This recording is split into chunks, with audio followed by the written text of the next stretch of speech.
Hey everyone, welcome back to the Conflict of Nick channel. I'm your host Nick, and you are watching part 3 of the Romanian Takeover series. Now, I know it's been a while since my last update, and I sincerely apologize for that, but I'm going to basically catch up on everything that's happened today so far, and I'm going to try and do my best at that. So, moving into the political view here, quite a bit has happened. So, let's start with Europe.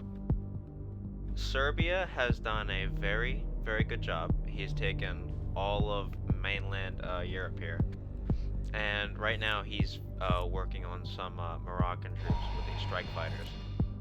So basically, what's going on is now we've secured most of the African front.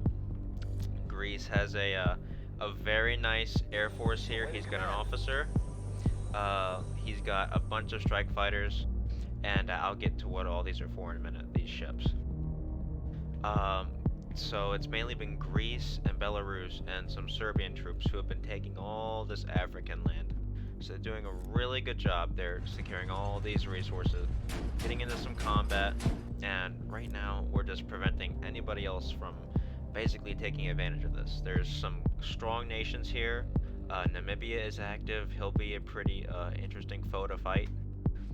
Mozambique is active right now. He's been in combat though, so he's pretty weakened. Dr. Congo, somewhat of a bit. I like calling it Dr. Congo because it's simpler. So basically, the fight in the Middle East so far is for the most part over. It's basically done for. So Israel was obliterated. He did not really move much after we secured his cities. I'm gonna turn political view off here. I rolled through and took a bunch of these cities in the coastal Saudi, and Saudi put up a really good fight actually, but he was taken down pretty easily. Iraq as well, and then Iran decided to come in and attack us, and he was basically sent back to whence he came. So basically, he was 100% destroyed. I got most of his land, as you can see here. Belarus got a big chunk of Afghan cities and all that, so it was a good resource snag. But Iran put up a really good fight. He attacked us, and he knew it was coming. Sadly, though, it did not work out as planned for him. Kazakhstan also tried to do the same thing. Was a very active player, actually had a really decent army, but most of his army was helicopters. And in the beginning, like I said, I have these mobile anti-aircraft units, and they do 6.5 to helicopters right now, and 5 to jets, so they're really good. They took care of that. He used planes as well, and they were shot down. Belarus and I took him on 2-on-1, and basically took minimal casualties. His air force did great work. His bombers are somewhere. He's got MPAs here, helicopters. Finland has some ships that he's making. He's our frigate guy, and so basically that has been what's mainly happened.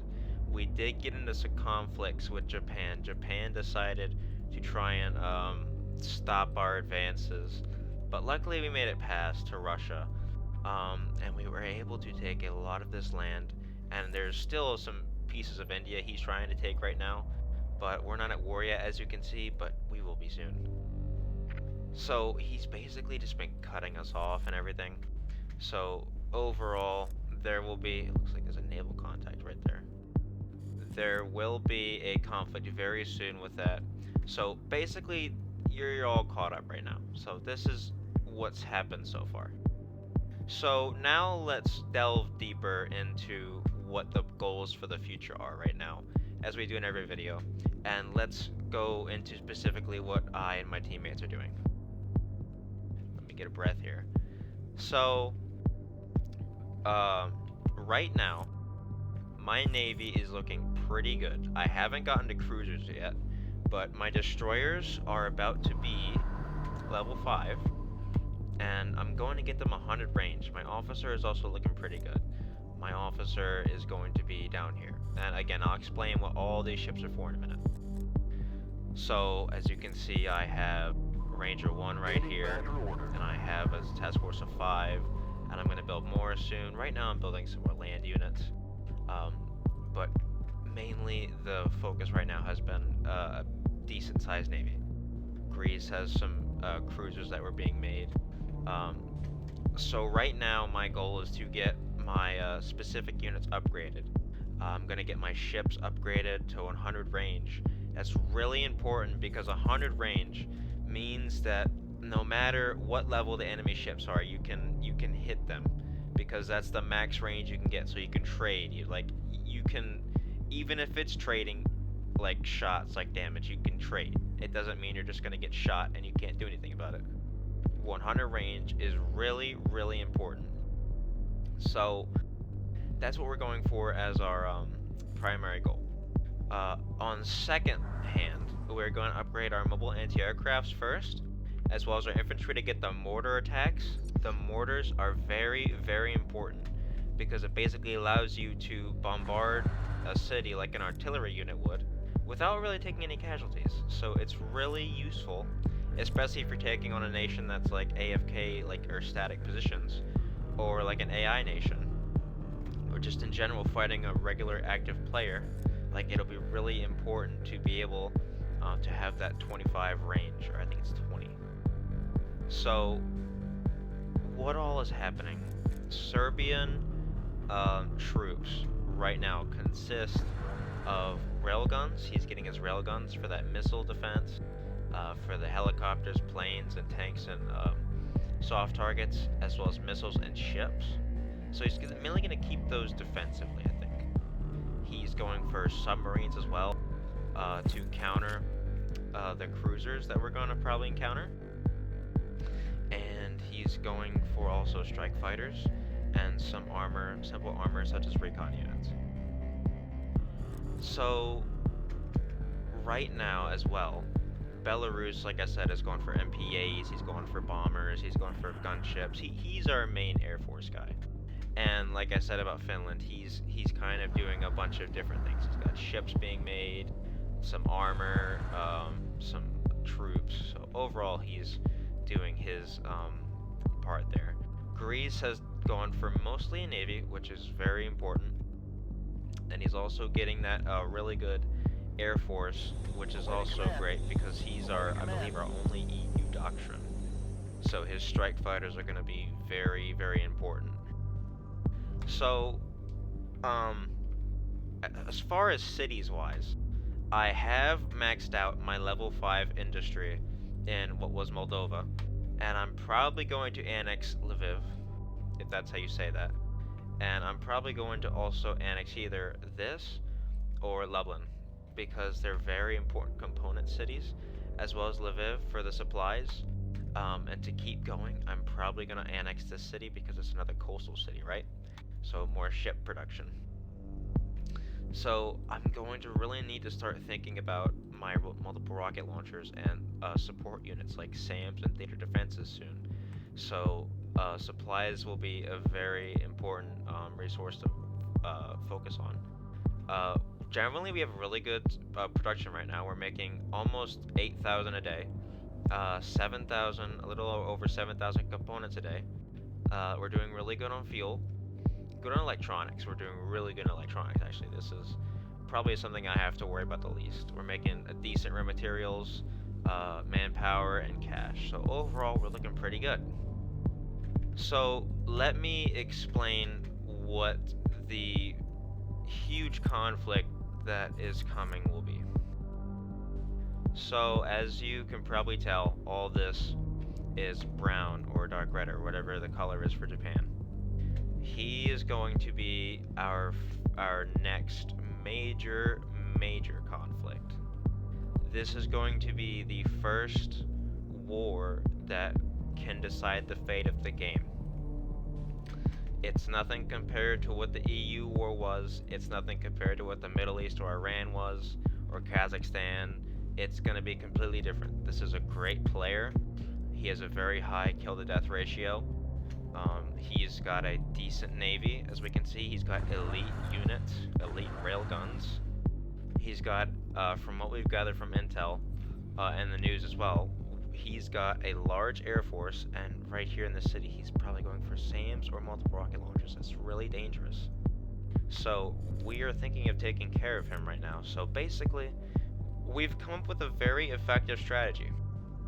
So our strategy right now is we've got this huge naval force right here. We've got the Greek ships, destroyers, officers, cruisers, and we've also got my ships here, and we've got these Finnish destroyers as well. Frigates. So these are going to mainly be our air cover from his air force. So we're gathering them in this Red Sea, obviously to make sure it's guarded while we're gathering here. But the biggest thing for these ships, as well as Serbian submarines, they're kind of scouting out right now. It's going to be that we are going to use this fleet. We're going to move all as one, to Japan, and we're going to just, it doesn't matter if we take some hits. We're going to destroy his navy and probably encounter his air force as well. Go straight for his homeland and just stop all production he has, so that it will make the war effort really easy. We've also got subs going in the area, and this might be a Japanese ship. He might be being detected, so that's not good. So also we've got a very my friend Belarus Ultra had a very good idea. Very smart plays, by the way. He built an airfield here like I had asked him, and he destroyed the airfield before it reached 4 HP out of 10. So basically what that means is once an airfield is 40% complete, aka 4 HP out of 10, it will be visible on the map. This airfield now is only visible if they click on the province, and not many people are going to do that. They're going to be looking for the airfields that show up on the map. So basically, as you can see in this province, the airfield isn't there because it's not operational yet technically. So once we get closer to our operations, we're going to make that airfield operational and get our bombers there, and we're going to have our bombers patrol this way and then go to the airfield so they avoid being seen by this Japanese sector, because if you fly over a sector, it can be seen by that nation who owns it. So right now, we are also preparing our land forces. As you can see, I have a 10 stack, and I've got a really simple composition. I've got a composition of infantry as well as mobile anti-aircrafts, and he has a lot of strike fighters, and the mobile anti-aircrafts are not the best against them because they're not SAM launchers, but they will provide 15 attack and 15 defense each time a strike wing attacks me. So if a strike wing, let's say, does 40 damage to me and I have 230 HP, basically I'm taking down a strike fighter regardless every time because of how many things I have here. And so it'll be more of a loss for him, because as his air force slowly decreases, we'll just be able to keep pushing, and we'll also have so many more units here than just mine. So we are also going to use our agents to take down his airfields, because in provinces nobody really expects agents. A few games I've done that in the past. Nobody's really ever expected them, but it's really come in handy because nobody places agents in provinces unless they really are like dead set on protecting them. And basically, since there's one building here, which is the airfield, the agents will automatically go for this building solely and destroy the airfields. And that'll be very important, because if he can't get his jets to the front line, then it'll be so much easier for us. Then he'll have to build new ones. And also, we'll just be able to advance freely and use our air dominance, and we'll be able to encircle his armies and everything else like that. So our front line, mainly, what we're going to try and do is we're going to try and make our front line as close to his actual nation as possible. What my plan for my route is I'm going to try, and if I can route it, I'm going to try and go like this area, and I'm going to try and go for Korea as well, because that's a lot of his production right now. There's a lot of cities there close to his nation as well, and once we hit his homeland, he won't be able to produce any troops or anything. So our main focus will be destroying his armies and taking out his infrastructure, and our bombers are also going to be able to do that very effectively. So that's basically the gist of what's going on right now. Our neighbors, we've been keeping a very close eye on. Chile has made astounding progress. I'm just still completely surprised. I've never seen Chile get this far in a game before. But he's a very dangerous player. He's got a navy, it looks like. He's going to have probably multiple rocket launchers by chance, probably a large air force. Or maybe he's also building special forces here, nobody knows. But he's going to be definitely a force to be reckoned with. He's allied with Venezuela. He's allied with Cuba, a very dangerous player as well. Probably going to have a huge navy. And also Mexico, and they've done a very good job. I applaud them. Finland has actually taken Quebec, but I recommend he probably pull his troops out just to make sure that he does not get into conflict with Chile right now, because those troops are very vulnerable, especially to an air force.